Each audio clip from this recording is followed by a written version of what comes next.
త్రిపాద్ విభూతి మహానారాయణోపనిషత్తు. వైష్ణవోపనిషత్తుల్లో మహానారాయణోపనిషత్తు అనేది చాలా ముఖ్యమైంది. అయితే ఇదే పేరుతో రెండు ఉపనిషత్తులున్నాయి.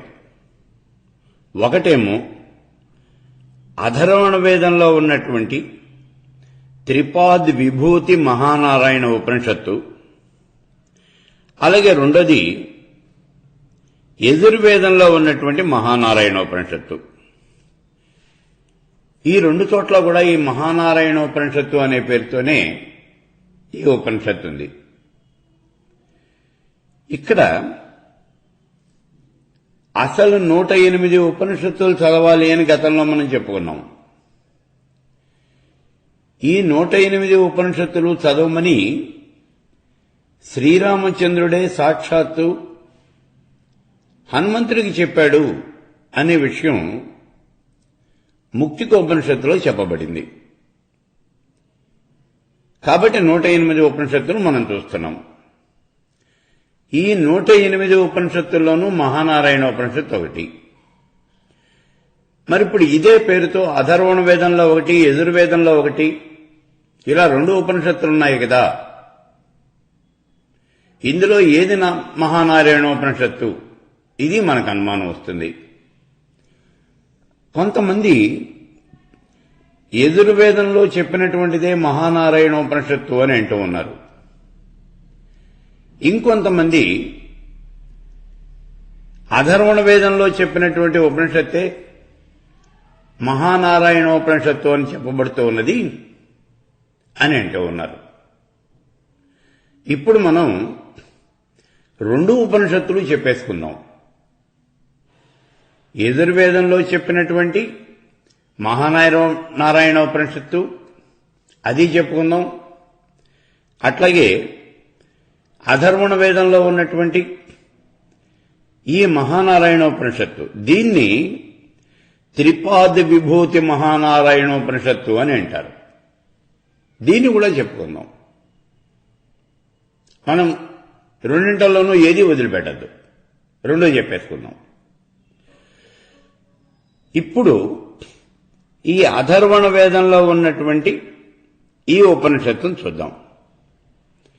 దీన్నే త్రిపాద్ విభూతి మహానారాయణోపనిషత్తు అని అంటారు అని గతంలో మనం చెప్పుకున్నాం. ఈ ఉపనిషత్తు రెండు భాగాలుగా ఉంటుంది. ఈ రెండు భాగాలని కూడా రెండు కాండలు అని అంటారు.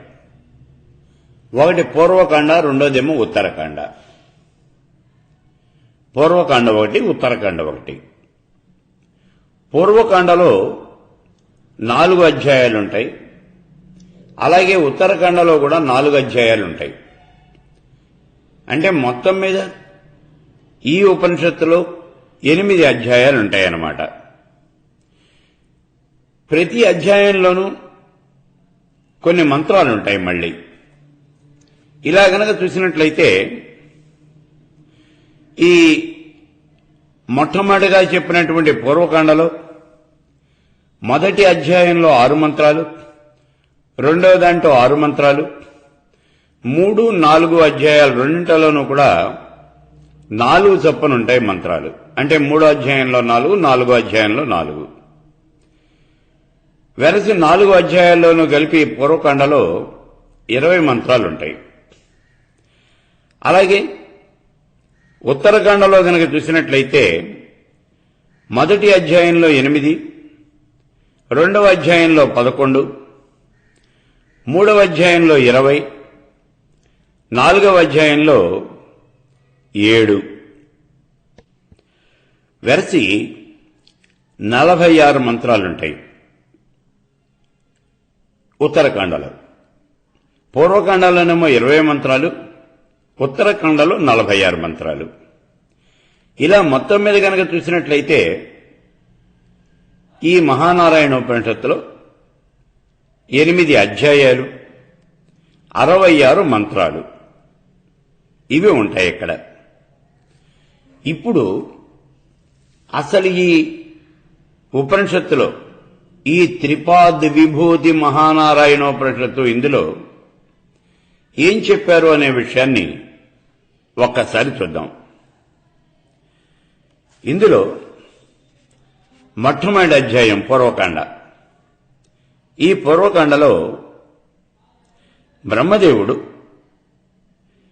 పరతత్వాన్ని తెలుసుకోవాలి అనేటటువంటి కోరికతో తపస్సు చేయడం మొదలుపెట్టాడు. కొన్ని వేల సంవత్సరాలు తపస్సు చేశాడు. అంటే కొన్ని దివ్య సంవత్సరాలు తపస్సు చేశాడనమాట, వేల సంవత్సరాలు.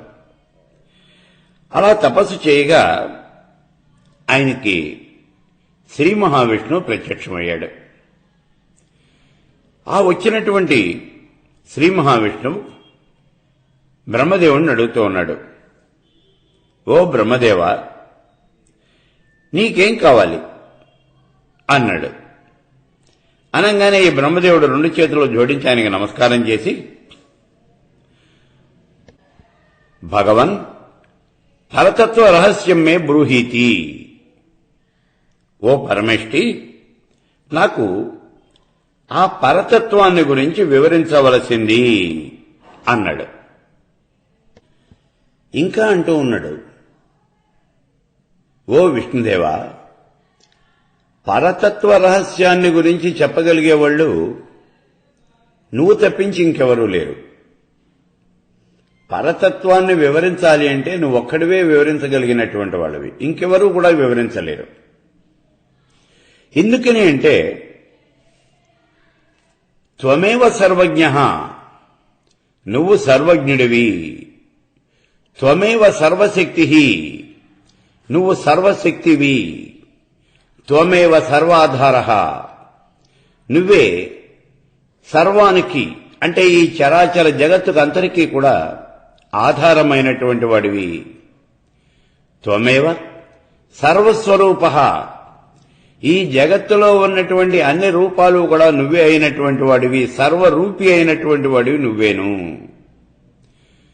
త్వమేవ సర్వేశ్వరః, నువ్వే సర్వేశ్వరుడివి, సర్వానికి కూడా ఈశ్వరుడివి, చరాచర జగత్తుకంతరికి కూడా నువ్వే ఈశ్వరుడివి. త్వమేవ సర్వ ప్రవర్తకః, నువ్వే సర్వానికి కూడా ప్రవర్తకుడివి. త్వమేవ సర్వపాలకః, అన్నింటినీ పరిపాలించేవాడివి, సర్వపాలకుడివి నువ్వే, ఈ చరాచర జగత్తుని పరిపాలించేది నువ్వే. త్వమేవ సర్వనివర్తకః, నువ్వే సర్వాన్ని కూడా నివర్తకుడివి. ఓ దేవా, త్వమేవ సదసదాత్మకః, నువ్వే సదసదాత్మకుడవు. త్వమేవ సదసద్విలక్షణః, నువ్వే సదసద్విలక్షణుడవు. త్వమేవ అంతర్బహిర్వ్యాపకః, అంతర్బహిర్వ్యాపకుడవు నువ్వే, చరాచర జగత్తంతా కూడా లోపల బయట వ్యాపించి ఉన్నటువంటి వాడివి నువ్వేను. త్వమేవాతి సూక్ష్మతరః, ఓ దేవా, నువ్వే అతి సూక్ష్మమైనటువంటి వాడివి, అణువు కన్నా కూడా చిన్నదైనటువంటి వాడివి, అత్యంత సూక్ష్మమైనటువంటి వాడివి నువ్వే. త్వమేవాయితి మహతో మహీయాన్, అన్నింటికన్నా మహత్తు కన్నా కూడా పెద్దదైనటువంటి వాడివి, మహత్తు కన్నా మహత్తుడవు నువ్వే. అంటే నువ్వే మూలమైనటువంటి అవిద్య అనేది లేనటువంటి వాడివి అని చెప్తూ ఉన్నాడు. త్వమేవాసి మూల అవిద్యా విరహః, నువ్వే ఆ మూల అవిద్యకి నివర్తకుడవు. త్వమేవ మహామూలా విద్యా నివర్తకః, ఓ దేవా, నీవే మహామూల విద్యా నివర్తకుడివి కూడాను. అంతేకాదయ్యా, త్వమేవ సర్వమూలా విద్యా నివర్తకః, నువ్వే అన్ని రకాలైనటువంటి అవిద్యలను, మూలమైనటువంటి అవిద్యలను అన్నింటినీ కూడా ఈ అవిద్యను నాశనం చేసేటటువంటి వాడివి. త్వమేవ విద్యాధారకః, నువ్వే అన్ని విద్యలకు కూడా ఆధారమైనటువంటి వాడివి. త్వమేవ విద్యావేద్యః, నువ్వే విద్య వేద్యుడవు, అన్నీ కూడా నువ్వే. త్వమేవ అవిద్యాస్వరూపః, నువ్వే విద్యాస్వరూపము, నువ్వే అవిద్యాస్వరూపము. విద్య నువ్వే, అవిద్య నీవే. అంటే జ్ఞానము నువ్వే, అజ్ఞానము నువ్వే. విద్యకి అతీతమైనటువంటి వాడివి, విద్యాతీతుడవి కూడా నువ్వే. త్వమేవ విద్యాతీతః, ఓ దేవా అన్ని విద్యలకు అతీతమైనటువంటి వాడివి నువ్వే. నువ్వే త్వమేవ సర్వకారణహేతువః, అన్ని కారణాలకు కూడా హేతువైనటువంటి వాడివి నువ్వేను. త్వమేవ కర్వకారణ సమిష్టిః, సర్వకారణాలకి కూడా సమిష్టివి నువ్వే, సర్వకారణ సమిష్టివి నువ్వేను. త్వమేవ సర్వకారణ వ్యష్టిః, సర్వకారణ వ్యష్టివి కూడా నువ్వే, సమిష్టివి కూడా నువ్వే. త్వమేవ అఖండానందః, నువ్వే అఖండమైనటువంటి ఆనందానివి. త్వమేవ పరిపూర్ణానందః, నువ్వే పరిపూర్ణమైనటువంటి ఆనందుడవు. త్వమేవ నిరతిశయానందః, నిరతిశయమైనటువంటి ఆనందం కలిగినటువంటి వాడివి, ఆనంద స్వరూపుడివి నువ్వే. త్వమేవ తురీయ తురీయః, నువ్వే తురీయ తురీయుడవు. త్వమేవ తురీయాతీతః, ఆ తురీయానికి అతీతమునందు ఉండేటటువంటి వాడివి, తురీయాతీతుడివి కూడా నువ్వే. త్వమేవ అనంతోపనిషద్ ద్విమృగ్యః, అనంతమైనటువంటి ఉపనిషత్తులతో తెలియదగినటువంటి వాడివి, వెతకదగినటువంటి వాడివి, వెతకబడేటటువంటి వాడివి, అంతా నువ్వేను. ఓ దేవదేవా, నువ్వు అఖిల శాస్త్రములకు కూడా మూలమైనటువంటి వాడివి. నువ్వే బ్రహ్మ, నువ్వే రుద్రుడు, నువ్వే ఇంద్రాది దేవతలు అందరి చేత, సర్వ ఆగముల చేత కూడా పూజింపబడుతూ ఉన్నటువంటి వాడివి. సర్వ ముముక్షుల చేత కూడా అర్చించబడుతూ ఉన్నటువంటి వాడివి, ఆరాధించబడుతూ ఉన్నటువంటి వాడివి. అమృతమయముల చేత తెలియబడేటటువంటి వాడివి నువ్వే. నువ్వే అమృతమయుడవు. ఈ సర్వ ప్రపంచము కూడా నువ్వేనయ్యా. నువ్వే మోక్షం, నువ్వే మోక్షదాతవి. అఖిల మోక్ష సాధనం కూడా నువ్వే. ఈ చరాచర జగత్తులో నీకన్నా వేరుగా ఏదీ కూడా లేదు. నీకన్నా వేరుగా ఏదైనా ఉన్నది అని గనక అనుకున్నట్లయితే అదంతా కూడా బాధితమే అని నిశ్చయం చేసుకోవాలి. కాబట్టి ఓ దేవా, నువ్వే వక్తవి, నువ్వే గురువు, నువ్వే తండ్రి, నువ్వే సర్వనియంత, సర్వము సదాధ్యేయుడవు. ఇది నిశ్చయము. ఇక్కడ ఈ బ్రహ్మదేవుడు చెబుతూ ఉన్నాడు చూడండి.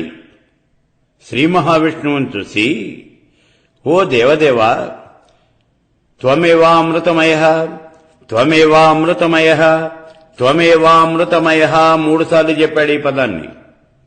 అంటే ముమ్మాటికి కూడా నువ్వే అమృతమయుడివి, నువ్వే మోక్షానివి, మోక్షాన్ని ఇచ్చేవాడివి నువ్వే, మోక్ష సాధనం కూడా నువ్వేను. త్వమేవ సర్వం త్వమేవ సర్వం త్వమేవ సర్వం, అంతా నువ్వే, నువ్వు కానటువంటిది ఏదీ కూడా లేదు. త్వమేవ మోక్షః త్వమేవ మోక్షదః, నువ్వే మోక్షానివి, మోక్షాన్ని ఇచ్చేవాడివి కూడా నువ్వే. త్వమేవ అఖిల మోక్ష సాధనం, ఆ మోక్షానికి సాధనం కూడా నువ్వేను. నీకన్నా వేరుగా ఉన్నటువంటిది ఏదీ కూడా లేదు. ఓ దేవా, త్వమేవ గురు త్వమేవ పిత త్వమేవ సర్వనియంత త్వమేవ సర్వం త్వమేవ సదాధ్యేయ ఇతి నిశ్చితః, నువ్వే ధ్యేయానివి, నిన్నే ఆరాధించాలి, ఆరాధించదగినటువంటి వాడు నువ్వేను అని పరిపరి విధాల ఆ శ్రీ మహావిష్ణువుని ప్రార్థిస్తూ ఉన్నాడు ఈ బ్రహ్మదేవుడు. ఏమంటాడు ఇలా ప్రార్థించి? కాబట్టి ఓ దేవదేవా, ఈ చరాచర జగత్తులో అన్నీ కూడా నువ్వే కాబట్టి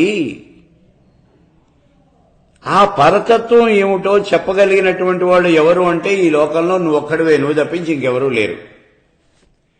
కాబట్టి ఆ పరతత్వాన్ని నాకు తెలియజేయవలసింది అని అడుగుతూ ఉన్నాడు. ఈ మాటలన్నీ విన్నటువంటి శ్రీ మహావిష్ణువు ప్రసన్నుడయ్యాడు. ఇప్పుడు ఈ బ్రహ్మదేవుని గురించి చెప్తూ ఉన్నాడు. ఓ బ్రహ్మదేవ, నువ్వు చాలా మంచి విషయాన్ని అడిగావు. నువ్వు అడిగినటువంటి ఆ పరతత్వాన్ని నేను నీకు చెప్తాను.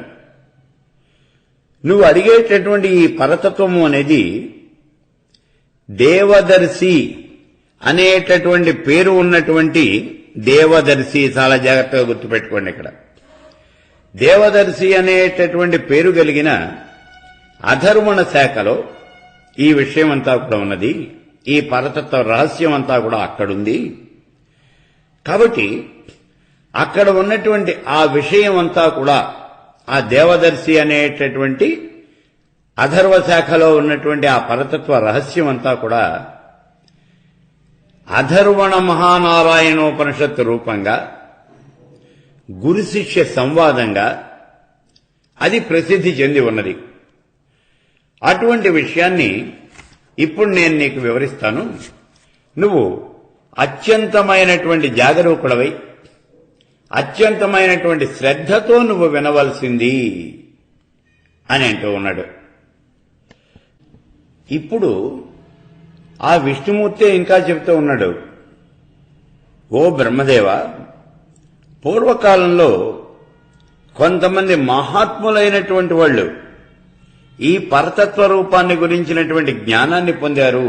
అంటే ఈ విషయం తెలుసుకున్నటువంటి వాళ్ళై, ఈ పరతత్వాన్ని తెలుసుకున్నటువంటి వాళ్ళై వాళ్ళంతా కూడా బ్రహ్మభావాన్ని పొందారు. బ్రహ్మభావాన్ని పొందారు అంటే పరబ్రహ్మలో లీనమయ్యారు. వాళ్ళంతా పరతత్వాన్ని చేరారు.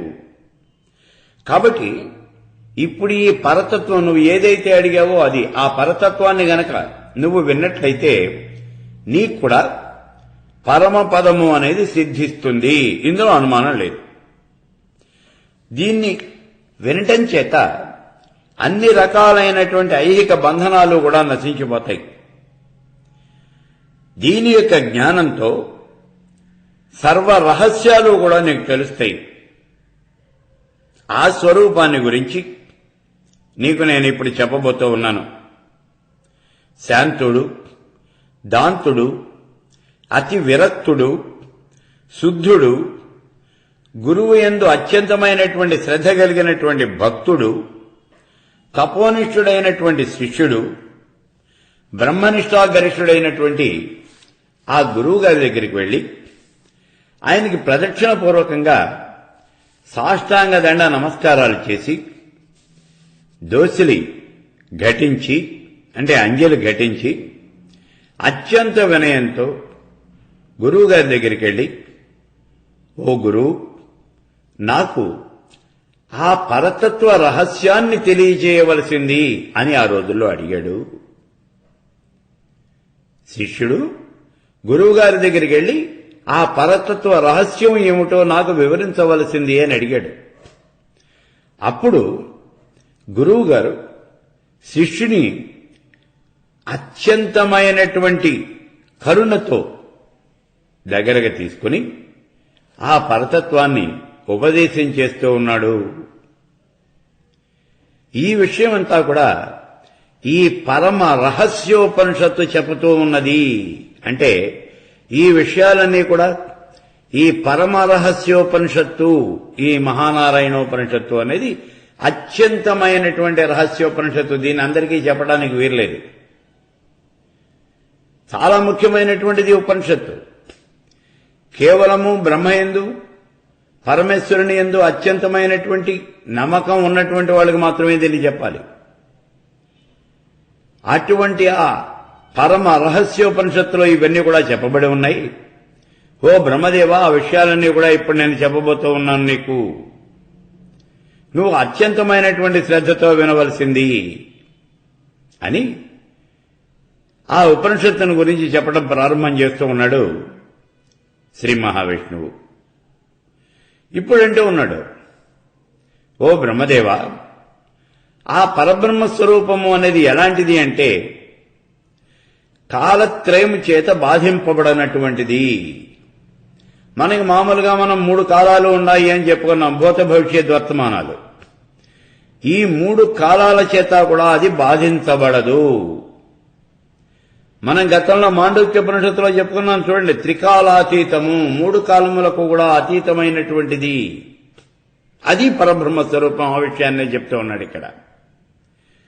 ఇంకా అంటూ ఉన్నాడు, ఈ పరతత్వము అనేది సర్వకాలములందు కూడా ఉంటుంది. నిన్న ఉంటుంది, నిన్న ఉన్నది, ఇవాళ ఉన్నది, రేపు ఉంటుంది, ఇప్పుడు కూడా ఉంటుంది, ఉండి తీరుతుంది. అదే ఆ పరతత్వము అంటే. మరి ఇక దాని రూపం ఏమిటి అంటే సగుణ నిర్గుణ స్వరూపము. అది సగుణము అదే, నిర్గుణము అదే. మనకి ప్రశ్నోపనిషత్తులో చెప్పాడు, ఓంకారము అనేది సగుణ రూపము, నిర్గుణ రూపము రెండూ కూడా అదేను అన్నాడు. సగుణము అదే, నిర్గుణము అదే. నువ్వు ఏ రకంగా దాన్ని ధ్యానం చేసినప్పటికీ కూడా నీకు మంచి ఫలితాన్నే ఇస్తుంది. దానికి ఆది లేదు, మధ్య లేదు, అంతం లేదు. ఇవి ఏవీ లేనటువంటిది. ఈ చరాచర జగత్తంతా కూడా ఆ పరబ్రహ్మ స్వరూపమే. అటువంటి ఆ పరబ్రహ్మ స్వరూపం మాయాతీతమైనటువంటిది. జగత్తులో ఉన్నటువంటి ప్రతి ప్రాణి, ప్రతి జీవి కూడా మాయకు లోబడి ఉంటుంది. ఈ విషయాన్ని గతంలో చాలాసార్లు చెప్పుకున్నాం మనం. కానీ ఇక్కడ మాయకి అతీతమైనటువంటిది ఏమిటి అంటే పరమేశ్వర స్వరూపం ఒక్కటే మాయాతీతమైనటువంటిది. ఈ పరమేశ్వర స్వరూపం చుట్టూ మాయా అనేది ఆవరించి ఉంటుంది. జగత్తులో సృష్టించబడినటువంటి ప్రతి జీవిని కూడా ఈ మాయ లొంగ తీసుకుంటుంది. కానీ పరమేశ్వరుని మాత్రం ఏం చేయలేదు. అందుకే అది మాయాతీతమైనటువంటిది, గుణాతీతమైనటువంటిది. సత్వరజస్తమో గుణాలు 3 కూడా పరమేశ్వర స్వరూపంలోనే ఉన్నాయి, దాని నుంచే బయటకు వచ్చినాయి. కానీ పరమేశ్వరుడికి మాత్రం ఏ రకమైనటువంటి గుణము లేదు, గుణాతీతమైనటువంటిది. ఈ పరతత్వము అనేది అనంతమైనటువంటిది, దానికి అంతము అనేది లేదు. ఆది మధ్యాంతములు లేనటువంటిది, అప్రమేయము స్వప్రకాశము అయినటువంటిది. కొన్ని వేల కోట్ల సూర్యుల యొక్క కాంతితో అది ప్రకాశిస్తూ ఉంటుంది. కొన్ని వేల కోట్ల మెరుపు తీగల యొక్క కాంతితో ప్రకాశిస్తూ ఉంటుంది. అది పరతత్వము అంటే. అది అఖండమైనటువంటిది. అంటే ఎక్కడా కూడా ముక్కలు ముక్కలుగా ఉండనటువంటిది, ఒకే దీనిలాగా అలా ఉంటుందంతే. కను ఖండములు కానటువంటిది, పరిపూర్ణమైనటువంటిది, అద్వితీయమైనటువంటిది. దానికి సాటి అనేది ఇంకోటేం లేదు. ఏకాకి భూమరూప నిర్ద్వైత ద్వైతవర్జిత, ఉన్నది ఒక్కటే. అదే పరమేశ్వర స్వరూపం, అదే పరబ్రహ్మ స్వరూపం. అందుకే అది అద్వితీయమైనటువంటిది, రెండవది అనేది ఎక్కడా కూడా లేదు. దాంతో సమానమైనటువంటిది గాని, దానికన్నా ఎక్కువైనటువంటిది గాని ఇంకా ఏది కూడా లేదు. అది ఏమిటి అంటే పరమానందమైనటువంటిది. పరమేశ్వర స్వరూపము అనేది ఎప్పుడూ ఆనంద డోలికలలో తేలియాడుతూ ఉంటుంది. అది పరమేశ్వర స్వరూపము అంటే.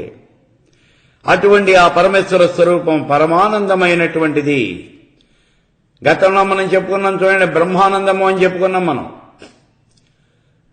లోకంలో అన్నీ ఉన్నటువంటి వాడు అంటే వయస్సులో ఉన్నటువంటి వాడు, ఆరోగ్యం ఉన్నటువంటి వాడు, సిరి సంపదలు, భోగభాగ్యాలు, ధనధాన్యాలు అన్నీ కూడా పుష్కలంగా ఉన్నటువంటి వాడు, చదువుకున్నటువంటి వాడు, అనుభవించాలి అనే కోరిక ఉన్నటువంటి వాడు. అటువంటి మానవుడు ఈ లోకంలో పొందేటటువంటి ఆనందము అనేది ఏదైతే ఉన్నదో ఆ ఆనందాన్నే మానుషానందము అని అంటారు. ఈ మానుషానందానికి 1 పక్కన 17 సున్నాలు పెడితే ఎన్ని రెట్లు అవుతాయో అన్ని రెట్లు ఉంటుంది బ్రహ్మానందం. ఆ బ్రహ్మానందాన్నే పరమానందము అని కూడా అంటూ ఉన్నాము. అందుకే అదే పరమానందము అని చెప్తూ ఉన్నాడు ఇక్కడ. అదే పరమమైనటువంటి ఆనందము, దాన్ని మించినటువంటి ఆనందము అనేది ఏం లేదు. ఆ పరమేశ్వరుడు ఈ రకమైనటువంటి ఆనంద డోలికలలో సదా తేలియాడుతూ ఉంటాడు.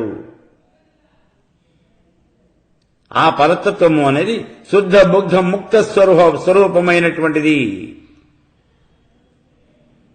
అది ముక్త స్వరూపం, సత్యస్వరూపమైనటువంటిది. అది అపరిచ్ఛిన్నమైనటువంటిది, సచ్చిదానందము సుప్రకాశము అయినటువంటిది. ఓ బ్రహ్మదేవా, ఆ పరతత్వాన్ని గురించి తెలుసుకోవాలంటే మనసుతో గాని, వాక్కుతో గాని, కర్మతో గాని దేంతోనూ కూడా తెలుసుకోలేవు. మనోవాక్కాయ కర్మల చేత దాన్ని గురించి నువ్వు ఏమాత్రము కూడా తెలుసుకోలేవు. వాటన్నిటికీ కూడా అగోచరమైనటువంటిది, మనోవాచామగోచరమైనటువంటిది. అన్ని రకాలైనటువంటి ప్రమాణాలకి కూడా అందనటువంటిది, ప్రమాణాలకు అతీతమైనటువంటిది, అమితమైనటువంటి వేదాంత వేద్యము,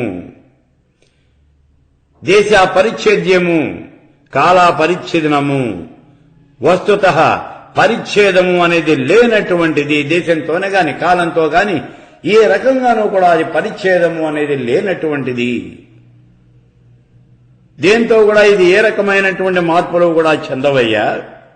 ఆ పరతత్వం అనేది ఎప్పుడు కూడా మార్పు చెందదు. అది సర్వ పరిపూర్ణం, అది తురీయం, నిరాకారం, అది ఏకము, అద్వైతము, అనిర్వాచ్యము, అది ప్రణవాత్మకము. అందుకేనయ్యా దాన్ని ప్రణవాత్మకంగా చెబుతూ ఉంటారు. ప్రణవము మొదలైనటువంటి అఖిల మంత్రాత్మకము అనేది అదే, పాద చతుష్టయాత్మకము అదే. అందులో ఇక్కడ పాద చతుష్టయము అని అంటే ఉన్నాం. ఇక్కడ పాద చతుష్టయము అంటే ఏమిటి? అవిద్యాపాదం, సువిద్యాపాదం, ఆనందపాదం, తురీయ పాదం, ఇలా మొత్తం 4 రకాలైనటువంటి పాదాలుంటాయి ఇక్కడ. అందుకే ఇది పాద చతుష్టయము అని అంటూ ఉన్నాం. అవిద్యాపాదం, సువిద్యాపాదం, ఆనందపాదం, తురీయ పాదము అని 4 రకాలైనటువంటి పాదాలు కలిగినటువంటిది. ఈ తురీయ పాదము తురీయము, తురీయాతీతము అని మళ్లీ విభజించబడుతూ ఉన్నదయ్యా. ఈ భేదము అనేది ఎలా ఉంటుంది అంటే, అవిద్యాపాదము అనేది మొట్టమొదటిది, విద్యాపాదము అనేది రెండోది, ఆనందపాదము అనేది మూడోది, తురీయ పాదము అనేది 4వది. మొట్టమొదటి పాదంలో అంటే ఈ అవిద్యాపాదంలో మూలమైనటువంటి అవిద్య అనేది ఉంటుంది. దాన్నే మూలావిద్య అని అంటారు. అసలు అవిద్య అనేది ఇక్కడ ఉంటుంది, ఇంకెక్కడా కూడా ఈ అవిద్య అనేది ఉండదు. ఇక విద్యానంద తురీయ అంశాలు అన్ని పాదముల యందు కూడా వ్యాపించి ఉంటాయి. అలా గనక అయినట్లయితే మరి విద్య మొదలైనటువంటి వాళ్ళకి వీటన్నిటికీ కూడా భేదం ఏమిటి అని మనకు అనుమానం వస్తుంది. అందుకని ఇక్కడ చెప్తూ ఉన్నాడు, అందులో ఉండేటటువంటి ఈ ప్రాధాన్యంతోనే ఆ పేర్లన్నీ ఉంటాయి, అంతే తప్పించి యథార్థంగా ఇక్కడ ఈ విద్యకి అంటే జ్ఞానానికి భేదము అనేది ఏం లేదు. అందుకే ఇక్కడ ఉన్నటువంటి మొట్టమొదటి పాదమేమో అవిద్యాపాదం, మిగిలినటువంటి 3 పాదాలు కూడా శుద్ధ బోధానంద లక్షణము, అమృతమయమైనటువంటివి. ఇది అలౌకికమైనటువంటి పరమానంద లక్షణమైనటువంటి అఖండ తేజోరాశే ప్రకాశిస్తూ ఉంటుంది. దీన్ని ఎవరూ కూడా నిర్వచించలేరు. అందుకే అనిర్వచనీయము, అనిర్దేశ్యము, అఖండానందైక రసాత్మకము అయి ఉన్నది.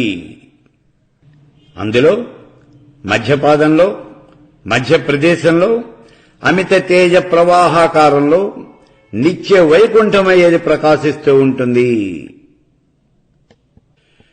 ఓ బ్రహ్మదేవా, అది నిరతసే ఆనంద అఖండ బ్రహ్మానందమై నిజమూర్త్యాకారంతో ప్రకాశిస్తూ ఉంటుందయ్యా.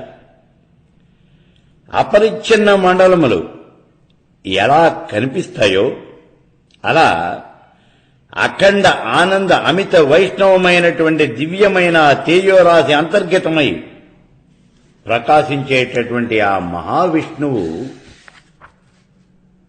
ఆయన యొక్క పరమ పదం, ఆ మహావిష్ణువు ఉండేటటువంటి పరమ పదం అక్కడ ప్రకాశిస్తూ ఉంటుంది. పాల సముద్రం మధ్యలో ఉన్నటువంటి కలశంలాగా వైష్ణవ పరమ పదము అనేది అక్కడ కనిపిస్తూ ఉంటుంది. సుదర్శన దివ్య తేజోంతర్గతుడైనటువంటి ఆ సుదర్శన పురుషుడు అలా సూర్య మండలాంతర్గతుడైనటువంటి ఆ శ్రీమన్నారాయణుడు అపరిమితమైనటువంటి అపరిచ్ఛిన్నమైనటువంటి అద్వైత పరమానంద లక్షణ తేజో రాశి అంతర్గతమైనటువంటి వాడు. అతడే ఆదినారాయణుడు. ఆయన అక్కడ సాక్షాత్కరిస్తూ ఉంటాడు. ఈ ఆదినారాయణుడే తురియ బ్రహ్మ, అతడే తురియాతీతుడు, అతడే విష్ణువు, అతడే బ్రహ్మవాచక వాచ్యుడు, అతడే పరంజ్యోతి, అతడే మాయాతీతుడు, అతడే గుణాతీతుడు, కాలాతీతుడు, అఖిల కర్మాతీతుడు, సత్యుడు, ఉపాధిరహితుడు. ఓ బ్రహ్మదేవా, ఆయనే పరమేశ్వరుడు. ఆయనే చిరంతనుడైనటువంటి పురుషుడు. ప్రణవాది అఖిల మంత్ర వాచక వాచ్యుడు ఆయనే. ఆది అంతము లేనటువంటి వాడు, దేశకాల వస్తు పరిచ్ఛిన్నము లేనటువంటి వాడు, తురీయ సంజ్ఞా నిత్య పరిపూర్ణుడు, సత్య సంకల్పుడు, ఆత్మారాముడు, కాలత్రయాబాధిత నిజస్వరూపుడు. ఆయన స్వయం జ్యోతి, స్వయం ప్రకాశకుడు.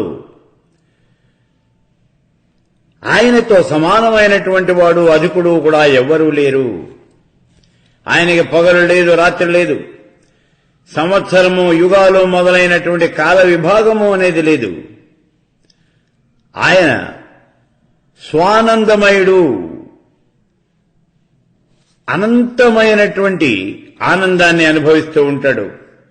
ఆయనే ఆత్మ, అంతరాత్మ, పరమాత్మ, జ్ఞానాత్మ, తురీయాత్మ.